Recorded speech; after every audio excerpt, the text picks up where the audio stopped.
Yeah, man, I'll tell you what, that dang old internet, man, you just go on there and point and click, get in there, talk about www. Call me, you got then. For some reason or another, you sound a little taller on radio. Well, for my money, he's got all the facial characteristics of a criminal. Now, here's your host, that gravy-sopping, crappie-flopping, stump-jumping, Bible-thumping, gun-toting, mater-growing son of a gun, the backwoods Baptist himself, Pastor Harold Smith. What do you think about that intro, Wes? That's pretty cool. It's accurate, isn't it? You know me, it's accurate, isn't it? Oh, yeah, it fits your personality exactly. Welcome to the Backwoods Baptist Podcast, and we've got another good one for you today. We're going to interview my good friend Wesley Cooper about a book that he has written on the godly fruit of suffering. And boy, if there's ever a topic that I believe the church is really missing out on, it is understanding why, quote, good things happen to bad, or bad things happen to good people, and why don't good, I don't remember. Yeah, but people, why is this happening to me? That kind of thing. We're going to discuss that. We're going to discuss his book here on the Backwoods Baptist. He's never heard the intro, so I was kind of curious as to what he would think. But you too might be a Backwoods Baptist if the women in your kitchen argue over who gets to take home the leftover homemade pickles.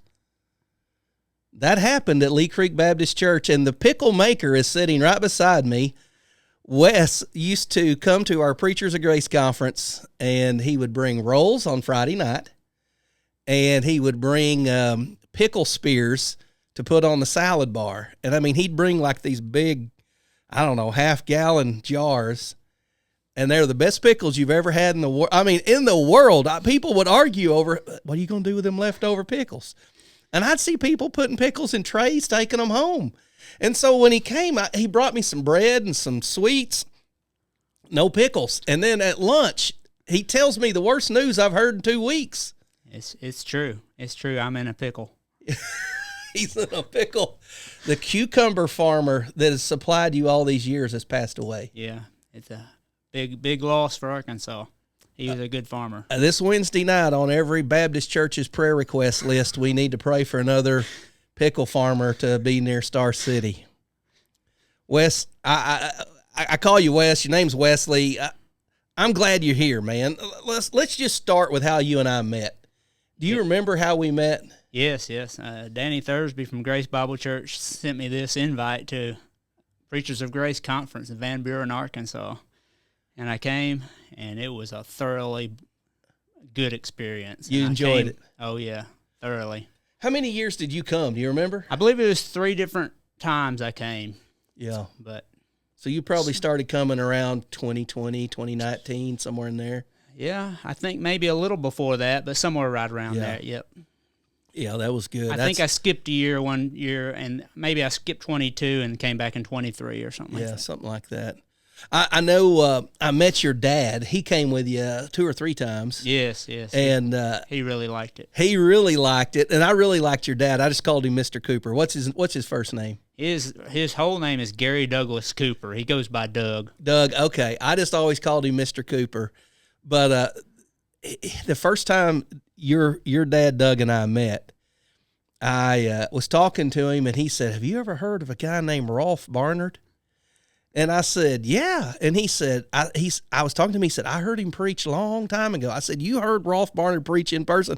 Oh, he just started telling me this story. I ran into my office. I had Rolf Barnard's biography.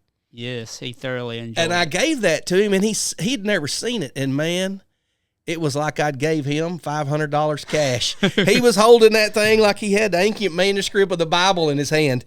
He's like, I didn't know this existed. Well, in turn, I gave everybody a copy of that book like a year later. I just bought, you can get them at Revival Literature. And anyways, he said, I'm going to give you a book, which what he didn't know is I give away more books than, anybody. I think we probably gave away 500 books that year. Wow. But he felt like he had to give me one, and he sent me a book by E.F. Hollick. Have you ever read the book? I have not. All of God's Promises. Wow. And he sent it to me, and I looked at it, didn't know who E.F. Hollick was.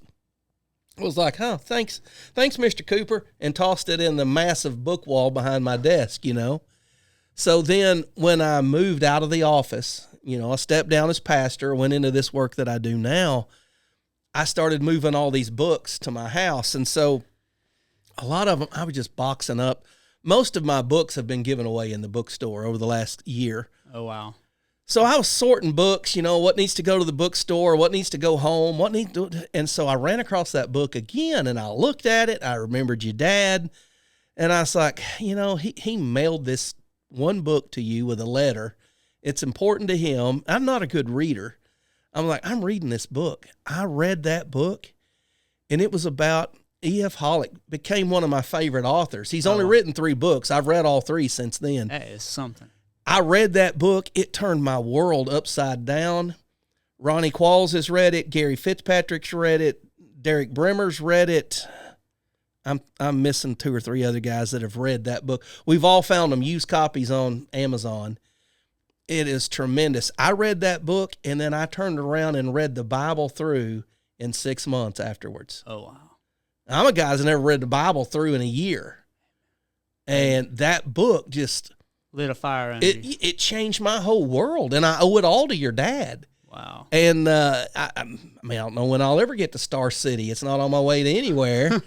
But if I ever see your dad again, I want to thank him, and I want to know, how did he run across that book? Because evidently it influenced him greatly that he sent me a copy of it. Yes. But no, I highly recommend All of God's Promises by E.F. Hollick. So I mentioned you're from Star City. Star City's in between Monticello and Pine Bluff. Yes, it is. Or Monticello, if you live down there, right? Yeah. Depends on where you're from. Yeah. How far north you are in the state, Monticello. Right. So we're talking the southern part of Arkansas, the land of pine timber. Yes. You're 15 miles from where Johnny Cash was born, right? Somewhere probably. God's gift to country music came just 20 miles from where Wesley lives. We're about an hour southeast of Little Rock. About an hour southeast of Little Rock. That's how people would find you. They wouldn't know where Pansy is, would they? Typically not. Yeah, it's kind of. My son and I, we used to have a deer camp in Warren. So I used to we used to turn south at Pine Bluff. I wouldn't go over through Star City. I'd go down through Rising. I see. And my son and I would always laugh when we went through the town of Pansy. And rightfully so. I won't say too much. You may have family in Pansy for all I know. But tell us a little bit. So you live in the Star City area. Tell us a little bit about what you do. Yeah, so we've been there most of my life. I was born in Missouri 42 years ago. Date yourself. But most of my life has been in Star City. We moved to Florida for a little bit and back to Missouri and back to Arkansas. But by far the majority of my life's been there at Star City. And so my dad went there for church reasons, to be a part of a church. And we were there at that church for 20-something years. And we tried to contribute to it and further its interests and do everything we could to be good church members. Prayed for revival. And as time went on, and instead of revival, it kind of disintegrated over time. And so we joined Grace Bible Church in Conway at that time. Yeah. What's your occupation there? Yeah, we have a bakery. It's a good bakery, man. I've eaten out of it a few times. Either we have it or it has us, one or the other, and it's kind of hard to figure out which one is which at sometimes. But my dad opened it up in 1996, so it's like going on 29 years ago, and I was almost 14 at the time, and I've been there ever since, and we've taken it over. My dad and mom still help us there some, and a few months back, my dad said, "How many years have we been here?" I said 28. He said, "I never thought we would have kept a job that long." You're really good at what you do. You do more than just baking bread. You guys have a lunch menu, serve some sandwiches, the pickles, which I'm heartbroken, man. I'm not kidding you. I would tell the story. Last night at church, someone asked me, said, "Who's the next guy going to be on your podcast?" And I said, "Wesley Cooper." Don't know him. I said, "Yeah, you do. He's been to Preachers of Grace Conference a few times. I said, you remember those pickles? He goes, that guy. I mean, he was like, yeah, he knew who you were by the pickles. And he's like, maybe he'll bring you a jar of them pickles. And now I got to deliver the bad news that pickles may be over. Yeah. Hopefully not. Maybe they'll. I need your book to cope with the suffering of the pickle pickle loss, pickle drought. Yeah, I mean, my goodness, it's a dry and thirsty land now. So you live in what I would call a very rural part of Arkansas. Yeah. You clearly backwoods. Yeah, super. Your super. woods are pines down there, but they're still backwoods. Yeah, very very much. And they cut them down regularly. you also do a fair amount of supply preaching. I think you've been a supply preacher just about ever since I've known you. Yes, yeah, we've been doing it a lot of times. Probably several years ago now, one evangelist that come through asked me, what do I want to do? This when I was young. I said, well, I want to preach. He said, well, I started out at a homeless mission. And he said, it's a good place to get your feet wet. I said, okay. And so that worked out. I was beginning to go to Little Rock at a homeless mission, and then got into prison ministry, and from that, pulpit supply, and so things have kind of unfolded. Yeah. Everybody I know in South Central Arkansas, Southeast Arkansas, they're like, you know anybody that can fill the pulpit? I'm like, I know one guy down there, but he's usually busy. He's usually booked. And it's you. And like I said, I've really known you through the Preachers of Grace Conference over the years, but I've also seen you at other meetings like in Conway. That's the first time I realized you had a bakery, was y'all had a bunch of like Danish, what are them called? Cream cheese Danish. Yeah, stuff in there that give you diabetes if you looked at it too long. Limited amounts of it is what you need to keep yourself at.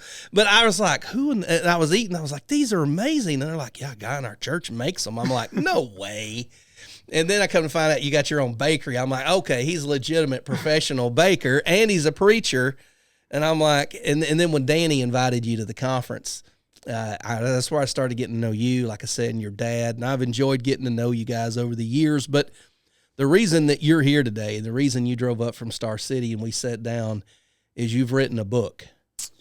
And when I heard about the book, I was like, man, that's a very timely topic. The book is,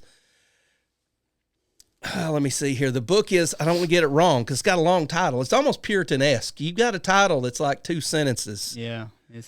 The Godly Fruit of Suffering. And it says 30 truths every Christian should lay hold of when trials come.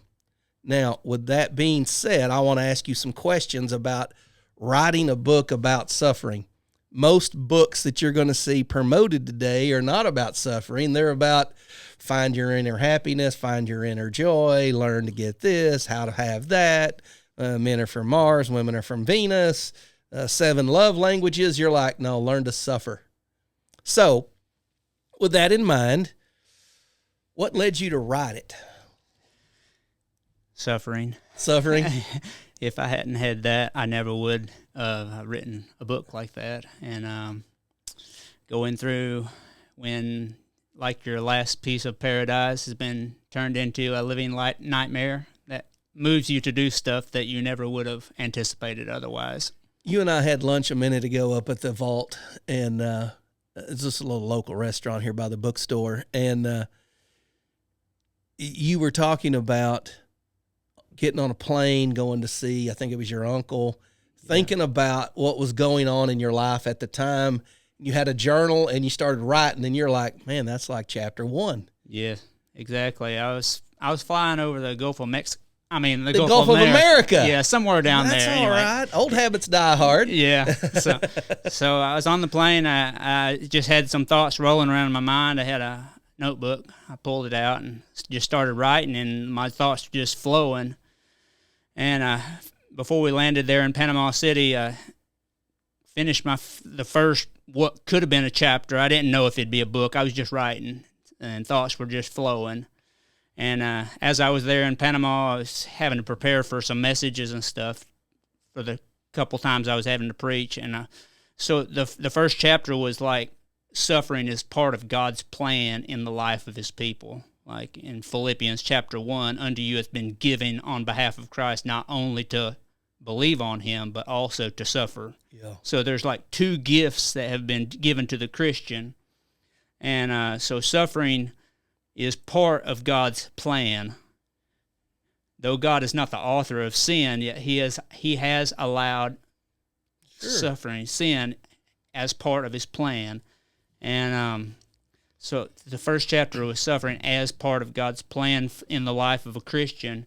And then I started thinking about the ways in which God uses suffering in our lives. It equips us to comfort others. It teaches us more about God's love for us when everything else is stripped away and we realize that Christ is still there. He's never leave us. Yeah. He'll never leave us or forsake us. That's good.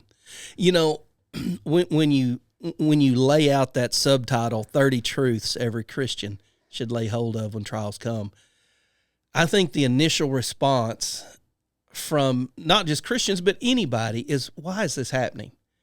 And a lot of times we want to equate suffering just like Job's quote-unquote friends did. What did you do to bring this on you? Exactly. And I think so many times when something happens, it's like, why am I being punished? Well, you may not be punished. Right. You know, suffering doesn't always happen because we did something wrong. Exactly. One of the chapters deals with suffering because of your own sin, as Peter had said, but most of the book is devoted to that kind of suffering that comes to your life just in the pathway of duty, following Christ. Yeah. Yeah, just because I stumped my toe on the coffee table doesn't mean that I had done something the day before. Exactly. And usually when the Lord puts suffering on us for a reason, he's pretty quick to point out what the reason is. At least it's been that way in my life. Yes. And I usually tie in my punishment pretty quickly to why I'm being disciplined. Yes. You know, to the reason. I mean, my dad never came in and just started whipping me and then 3 days later said, oh, that was because you didn't clean the garage or whatever. And so I think that Christians need to understand that sometimes bad things just happen.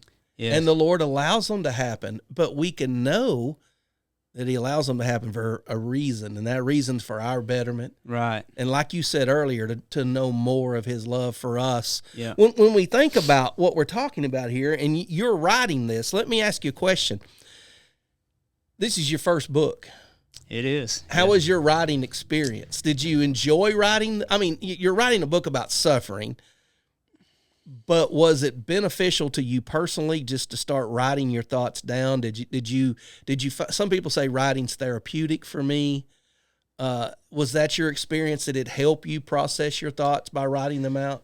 I think it did immensely. And probably the original reason for me writing it out was to pour out my soul on paper, basically, to help me think myself through this situation and apply God's truth to my situation in a helpful way where I could come through this suffering better for it and not bitter because of it. Right. And, you know, coming out better and coming out bitter is two options I see when people experience suffering. Big difference. And we were talking at lunch, you know, about some of the stuff that I'd been through in the ministry. And you were saying that has a lot to do with, you know, I've heard your testimony. Yes. And you were thinking about that, you know, some of the things I'd said. But a lot of times when a preacher is really maybe abused by his church or suffers at the hands of what goes on in churches at times, there's a lot of preachers that just leave the ministry because of that. Have you noticed that? I'm not aware that preachers leave the ministry really frequently. So the question comes then, why do some people just say, no, this ain't for me? And why do some people say, man, I hate that happened, but that's just part of it. Right.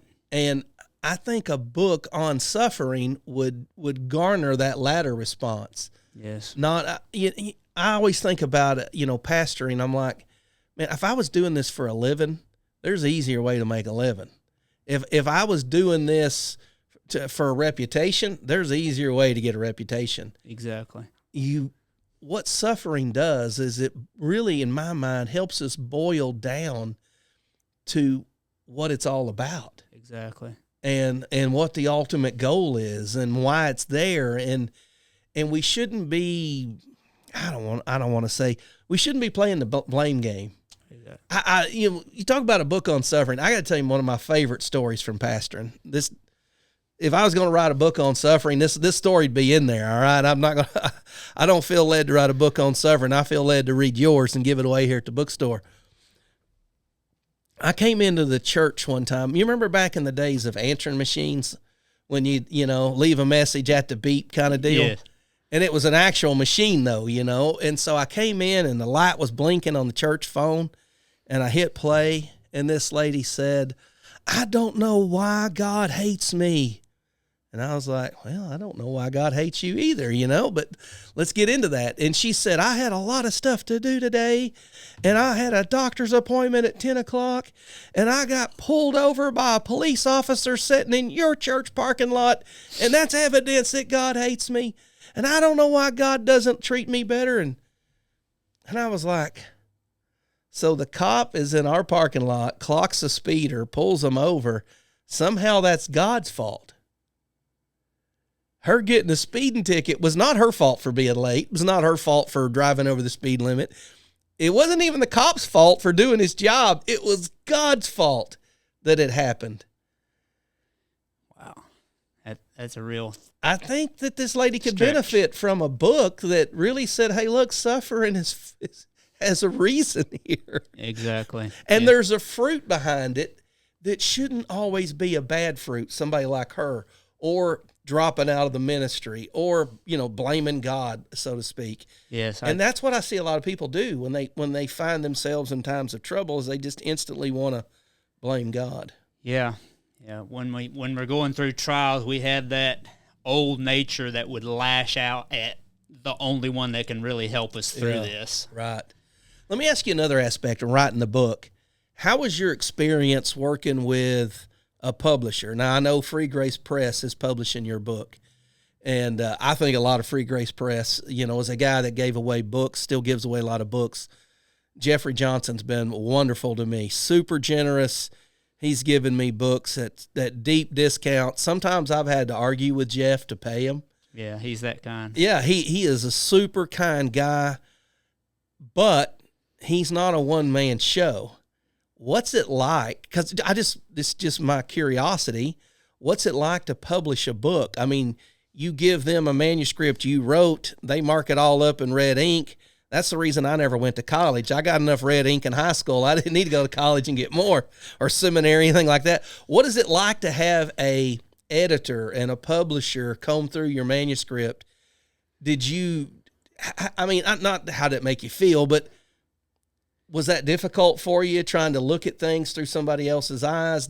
What was your thoughts on that? Well, the first manuscript that I wrote, it was around 11,000 words or so, and I copied it all off, maybe 4 or 5 copies, handed it out to different guys in our church. I said, read this, let me know what you think about it. Would it be a book material or not? Should I pursue this course or not?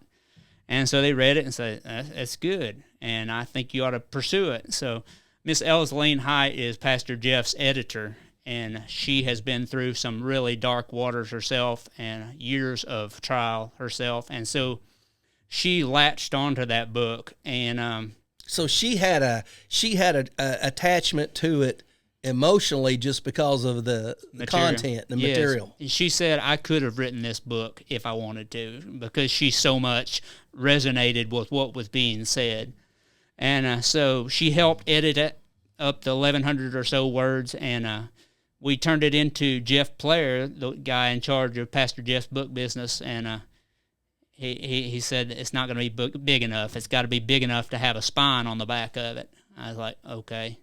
And I was pretty dejected, because I had been kind of in the groove of writing, and that I felt like I'd done all I could do. Right. So had several months of kind of dry time, but Miss Elseline was big encouragement. Like, maybe you can write about how we learn holiness through suffering or something like that. And maybe you can add a little bit more to this chapter or that chapter. And she helped encourage me along. And we went from like maybe 11 chapters to 30 chapters. And that's how you ended up with the 30 things. Yeah, it's going to be about 176 pages or so. That's good. And so these are small enough chapters that you could sit down and knock one out in a day, no trouble. Oh, yes. I think it it's could pretty function. easy to read. It could function like a devotional then, couldn't it? Like a 30-day devotional. I believe so. I don't think it's for everyone. I think it would be particularly appreciated by people who had been through some, whether it's relational or financial or health problems. Someone that has had some intense suffering would really benefit from this, I believe. Yeah. Yeah, here at the bookstore, I've got a couple of books on suffering, and they're not fast movers. But when someone comes in that is going through a trial, they grab them and they clutch them. They're like, one book here, I'm going to butcher the title, but it's Kissing the Waves, Relying on God's Sovereignty in like times of suffering or something like that. And it's a play on Charles Spurgeon's quote, "We ought to learn to kiss the waves that cast us into the rock of ages." We've given away 4 or 5 copies of that book that I can think of just off the top of my head. But the people that got it, they flip it over, they read the back, they open up, they read the intro, and they go, "This is the one." You can tell that people that have gone through that, they're looking for something to help them get through that time. Right. Jamie Freeman, a local pastor here, a preacher that lives here in the area, he wrote a book called "Though He Slay Me, the Glory of God and Suffering," and it was on Job. Right. And he has some severe handicaps. I don't know if it's muscular dystrophy or multiple sclerosis, but Jamie Freeman's got some severe handicaps, but it's never slowed him down. He still works a job. He still goes around and preaches. He's a go-getter. Everybody loves Jamie. But in his book, he talks about that. And so when people come in and they pick it up, it's the same thing. And it's just exactly what you said. You may not want to grab this if you're on top of a mountaintop and everything's great and wonderful. But the thing I know about every mountaintop is it's sloping on all sides. And the only way to get off of it is to go back down through the valley. Exactly. And so I think books like these, like Jamie's, like yours, need to be on our shelves so that when these times come, we all know the Bible verses, but you need to know the practical applications of the Bible verses. Yes. And I know you well enough to know if you wrote a book, it is going to be a practical book. It's going to be something that it's not going to be just some theological treatise on suffering, but it's going to be more along the lines of this is how you see it, this is how it helps, this is some practical, tangible things you can take away. Exactly. I'm pretty sure that's what you wrote. So, with that being said, I love Free Grace Press, and I'm glad you had a good experience with them. Very good. When do you think the book will be out? I know it's not available yet, but I know you're getting close. There's a difference between being at the publisher and at the printer. Right. And I've talked to people that are writing books, and they're like, "Well, I got it at the publisher." 2 years later, I'm like, "When's that book come out?" Still at the publisher. But it seems like when it goes to the printer, then all of a sudden it's like, "Hey, man, we got all these books piling up in the warehouse. We got to move them." You told me earlier your book's at the printer, right? I believe so. It's supposed to be out about a month from now. This is getting close to the end of March. It should be out toward the end of April. End of April 2025. And Mr. Jeff Player there at Free Grace Press has been an awesome coach through the finalizing of this and giving me pointers on chapter names and all that. He's been super helpful. A good publisher will make a good book. A good editor will make a good writer. A lot of people get have gleaned a lot from John MacArthur, but it's also Phil Johnson sitting in the next office over that is making some editorial comments and changes. And that's Miss Elslane. She's added a good bit herself because of her own background and in difficulty, and she has helped a lot. Yeah. Is there any one thing you want to share with people before we cut out of here that you think the book might be explicit? I mean, we said for people that, going through suffering, or people that have, had some deep experiences and suffering, some deep hurts. Is there anything you want to share about the book that we haven't already covered? Is there anything that jumps out? Is there a particular chapter that you want to highlight, or is there a particular thing that maybe during the book God went, hey, Wes, look at this right here? Yeah, quite a few things, but I would think one of them would be that it's not so much, even though I have gone through some deep trials, it's not so much that I've gone through more than the next Christian. But the point is not how much I've suffered, though I've suffered. The point is what God has taught me through this suffering that I want to share with the next person to help them, give them some ammunition to help them see some of the reason beyond, some of the motive why God allowed this, to fortify them where they can say, yeah, this is absolutely grueling at the moment, but Christ is doing something beautiful that never would have been done otherwise. He is working in my life to conform me to the Christ in a way that I could not have done if all the bills were paid, if I had perfect health, if all my relationships were splendid. God is doing something glorious in my life and conforming to the image of Christ that could not have come in any other way. Yeah. And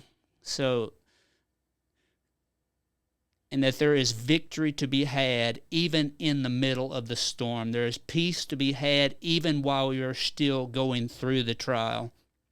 Part of the reason I wrote this was to combat the lies that we're bombarded with, that you have to have money to be happy. You have to have plenty of stuff to be happy. You have to have a decent home to be happy. You have to have all your relationships working out perfect to be happy. You have to have sex to be happy. You have to have all this stuff in line, and if you check off enough of those boxes, then you can have happiness.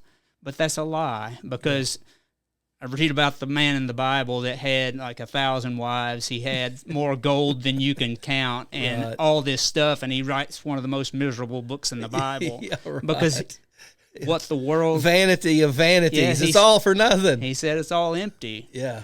But as we walk with God, even through the dark valleys, we can have our highest mountain peaks because His presence is there, like we never would have experienced otherwise. Yeah. I really think if I hadn't been at a church that tried to fire me, said every mean, awful thing you can think. I mean, they called me everything but a preacher of the gospel. They went door to door with printed off paperwork about how bad I was. And then got a coalition to come together and said, look, if he doesn't resign tonight when we confront him, then we all need to show up at church tomorrow and vote him out. So I went in on a Saturday night, and they said, hey, you need to resign. I said, why? And they said, we think you need to leave. I said, well, you didn't hire me. Church needs to vote me out. And they said, well, that's what they're going to do tomorrow. They're going to come back and vote you out. Look, Wes, everything you just said, I saw happen. I was like, why is this happening to me? I mean, why do I have to go back and get fired? Well, I went back in the next Sunday morning. It was awful. It was ugly. But the Lord was on my side. Yes. The people that wanted me gone all left. I was still the pastor, stayed the pastor there for another 12 years. I couldn't do the work I do today. Yes. If I hadn't have been through that suffering. Right. And when some pastor calls me and says, hey, there's a little group in our church and they've run us down and they're going door to door and they're trying to fire us and they're trying to, kick us out on the street. What do I do? And I can say this. Don't worry. I've been there before. Exactly. I've seen this, It's somebody has to be a veteran in suffering. Yes, for all the new troops that are on the front line. It's the first time they've ever seen bullets fly. Exactly. That's what one of the chapters is, suffering to make us more useful. Yeah. And if you hadn't gone through that as a pastor, you wouldn't be able to help those struggling churches and pastors today. Yeah. I wouldn't say suffering makes us prophets, but suffering does make us veterans. You know what I'm saying? It gives us life experiences we never would have. No other way. And I don't want to suffer any more than I absolutely have to. Yes. You know what I mean? Exactly. I feel sometimes like Christ the night before the cross. Lord, if there's any other way. Yes. I don't want to, if there's any other way. If there's a work-off program, you know, if there's some way we could stretch this out over maybe the next 2 months and it be less painful, I'd do that. Yes. Christ suffers. Yes. We follow his steps. His example. And I just, it's such a timely thing. And it's hard to understand at the time, but clearly the Lord has given you some insight, not only to endure the suffering, but to have a clear, open head and not to get hurt by it, not to get like a lot of guys do. They would just quit, or they just don't want to talk about it, or they just compartmentalize it and act like it's not happening. He's given you a clear enough thought process and vision to write down these thoughts, to take us to Scripture, to show us from the Bible why these things happen, what we can take away from them, and how we can go through suffering with a positive attitude. Yes. There's nothing that can be said to make our trial easy at the time, but as we process these truths, as we read these scriptures over and over, and they become ours in our experience, we can come through it and heal up from it and learn by it things that we wouldn't have known or any other way. Yeah. So where can they buy your book when it comes out late April 2025? Yeah, Free Grace Press has it. They'll have it here in a month or so. It'll be readily available. There'll be plenty of copies for whoever's hurting bad enough to buy one. I said it has the most painful table of contents you can find. Man, Wes, it's been a joy to have you in here. Is there anything you need to tell us before we take off? I think we're good. I just want to do all I can to help God's people out and stabilize the church and further God's cause. And if there's anything that I would be willing to die for, it's for my family, it's for the church, and it's for Christ. Yeah. And so I hope that this book helps us to put Christ first and treasure him and go all out for him, because he is worthy to receive the reward that he died for. That's why we're friends. We have a lot of the same goals and ideas in mind. Yes. Yeah. Wesley, thanks for coming on. Check his book out, Free Grace Press.